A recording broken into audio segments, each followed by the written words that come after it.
In the small town of Willow Creek, life moves at a slow pace, and the people are as rooted in their routines as the ancient oak trees that line the main street. Among the town's residents is a young man named Jake, whose worn clothes and tired eyes tell the story of a life spent working harder than most.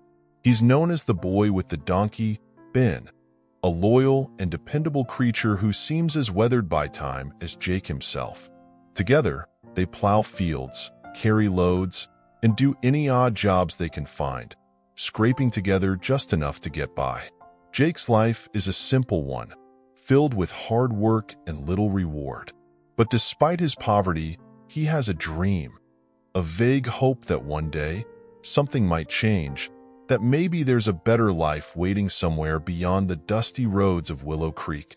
Yet, as each day mirrors the last, those dreams seem more like fantasies, slipping further out of reach with every sunrise. One crisp morning, as Jake and Ben haul sacks of grain for old Mr. Miller, something unusual happens.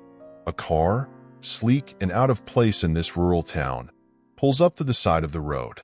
From it steps an elderly man, his posture upright and his clothing impeccable. This is Mr. Thompson, a wealthy man new to Willow Creek, who has purchased the grandest house on the hill overlooking the town.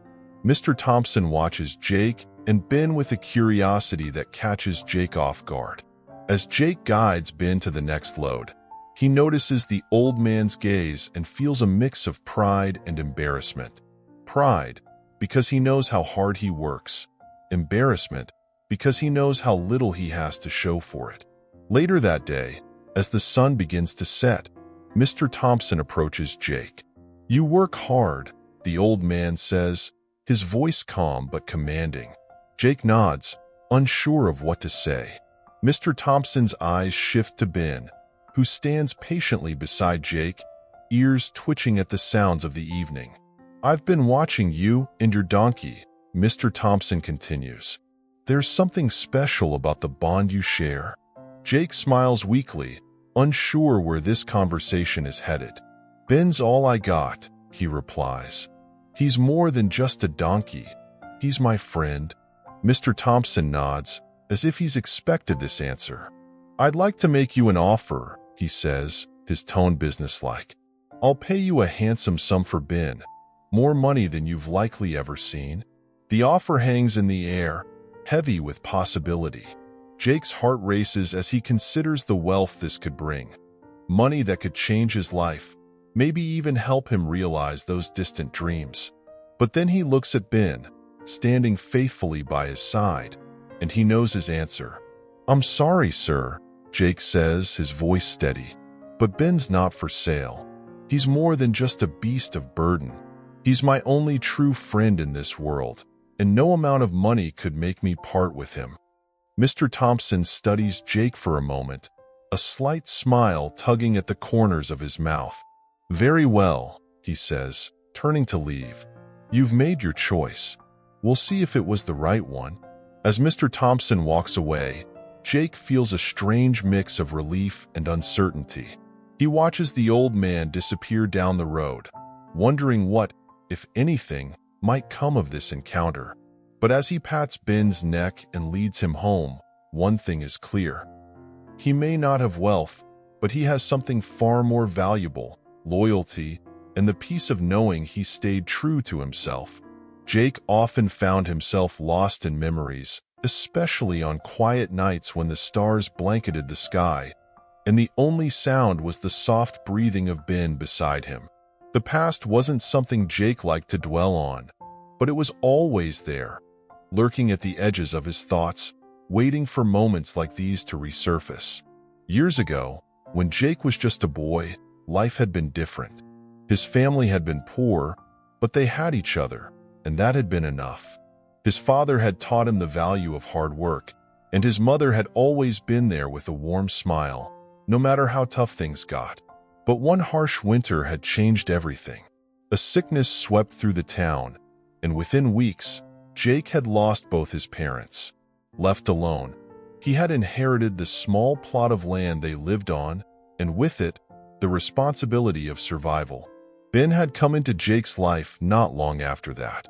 He was a young donkey then, full of energy and spirit, and together they had learned how to survive. Over the years, they had become inseparable. Ben was more than just a donkey. He was Jake's confidant, his only remaining connection to a life that had been taken from him too soon. As Jake sat by the fire one night, he ran his hand along Ben's back, feeling the coarse fur beneath his fingers. "You're all I've got, Ben," he murmured, his voice barely above a whisper. "I don't know what I'd do without you." Ben, as if understanding, nuzzled closer, his large eyes reflecting the flickering flames. Jake chuckled softly, but his heart ached. The thought of losing Ben was unbearable, a reminder of all the loss he had already endured. In the days following his encounter with Mr. Thompson, Jake noticed the old man more frequently. He would appear at the edge of the fields where Jake worked or sit quietly in his car, watching from a distance. It was unsettling at first, but over time, Jake grew accustomed to the presence of the wealthy stranger. Mr. Thompson, on the other hand, was grappling with emotions he hadn't felt in years. Seeing Jake's unwavering loyalty to Ben had stirred something within him, something he thought he had buried long ago. The old man had once known loyalty, friendship, and even love, but his pursuit of wealth had cost him those things. Now, in his twilight years, he was left with nothing but money and a deep, aching loneliness. One afternoon, as Jake was finishing up a job at the local mill, Mr. Thompson approached him. "You've done a fine job today," the old man said, his tone gruff but not unkind. "I could use someone with your work ethic on my estate. The pay would be good, and there's plenty of work to go around." Jake hesitated, unsure of how to respond. "I appreciate the offer, sir, but I'm fine with what I have," he replied, glancing at Ben, who was grazing nearby. Mr. Thompson nodded, as if he expected this answer. "I understand," he said, "but if you ever change your mind, the offer stands." Despite his initial reluctance, Jake found himself warming to the old man. Mr. Thompson began to offer small jobs here and there, nothing too demanding, but enough to keep Jake busy. In return, Jake noticed little gestures: fresh hay for Ben, a few extra coins slipped into his pay, and even a coat for the coming winter. It was strange, this budding friendship with a man so different from himself, but Jake couldn't deny that he appreciated the company.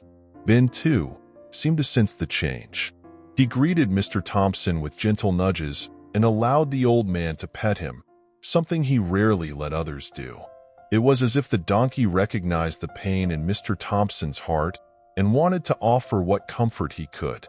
As the days passed, the relationship between Jake and Mr. Thompson deepened. Yet, despite the growing camaraderie, Jake couldn't shake the feeling that there was something more to the old man's interest in him, something he couldn't quite put his finger on. As the weeks turned into months, Jake and Mr. Thompson's interactions became more frequent and increasingly personal. What had started as casual conversation grew into something deeper, and one cold evening, Mr. Thompson invited Jake to his grand home for dinner. Reluctantly, Jake accepted, and as they sat down to a meal far more lavish than anything Jake had ever experienced, the old man began to open up in a way he never had before. "Jake," Mr. Thompson began, his voice softer than usual, "there's something I've been meaning to tell you. You remind me of myself when I was your age, hungry, determined, and full of potential.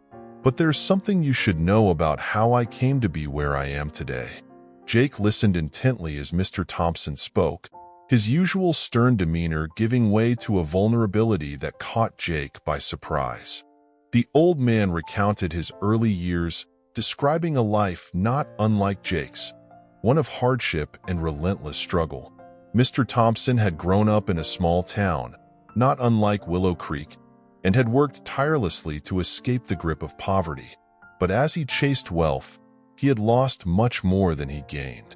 "I had a friend back then," Mr. Thompson continued, his gaze distant as he recalled the past. A donkey, much like your Ben. He was my companion, my only friend in those early years. But when the opportunity came for me to make something of myself, I left him behind. I told myself it was for the best, that I had to focus on my future.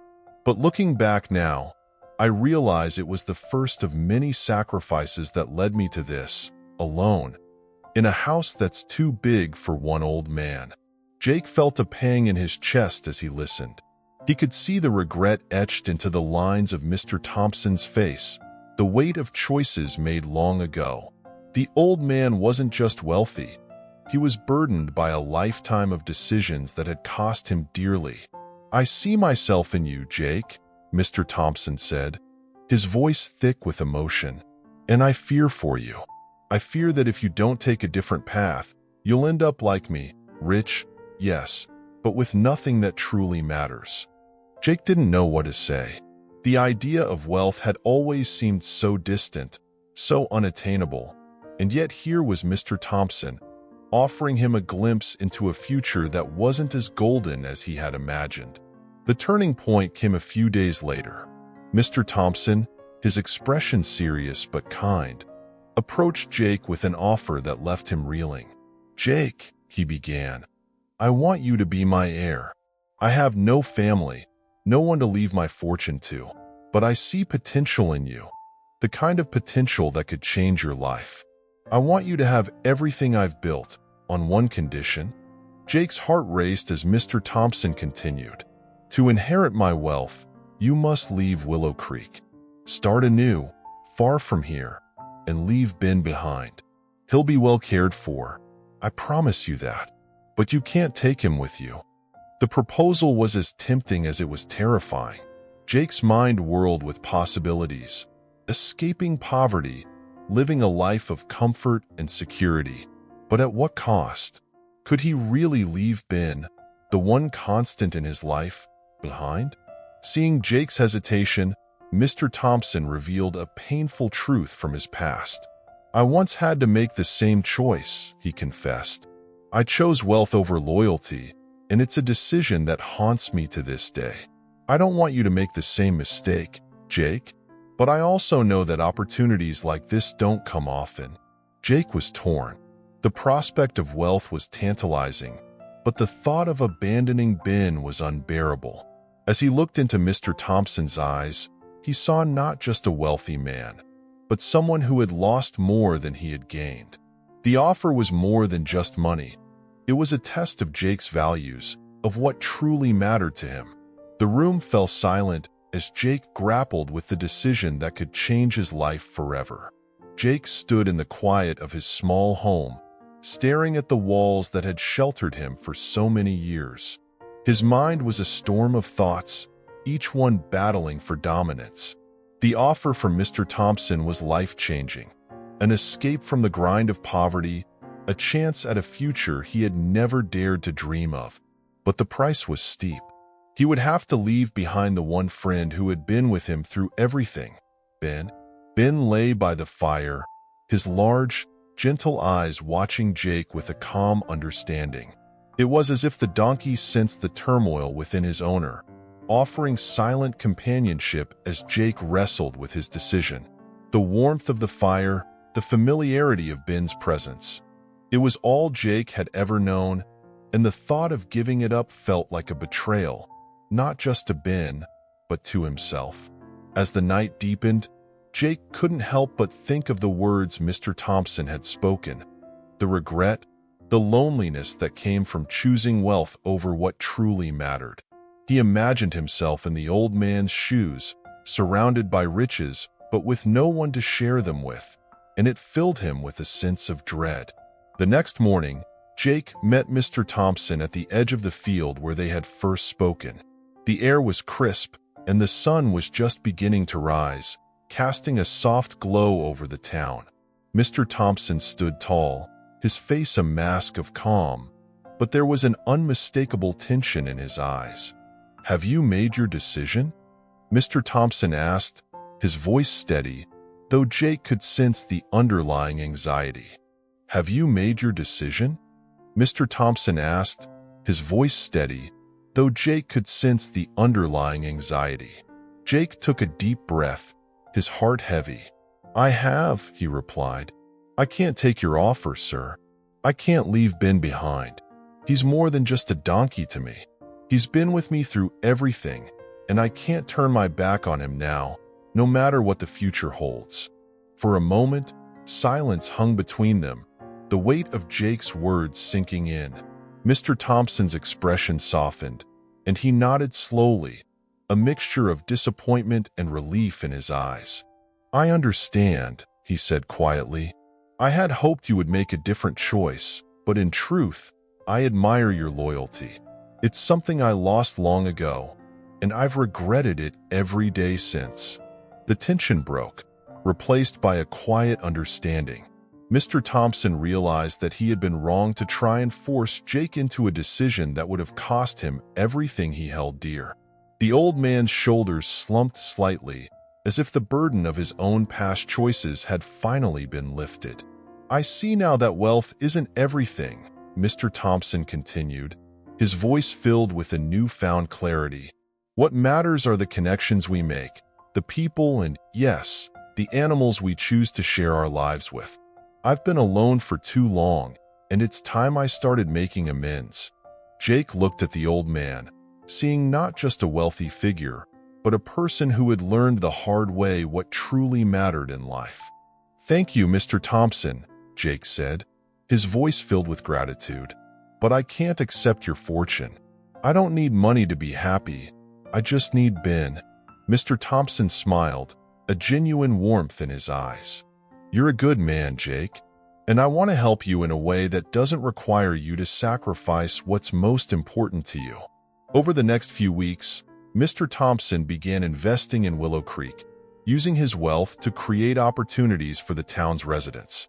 He funded new businesses, improved infrastructure, and even set up a fund to help struggling families.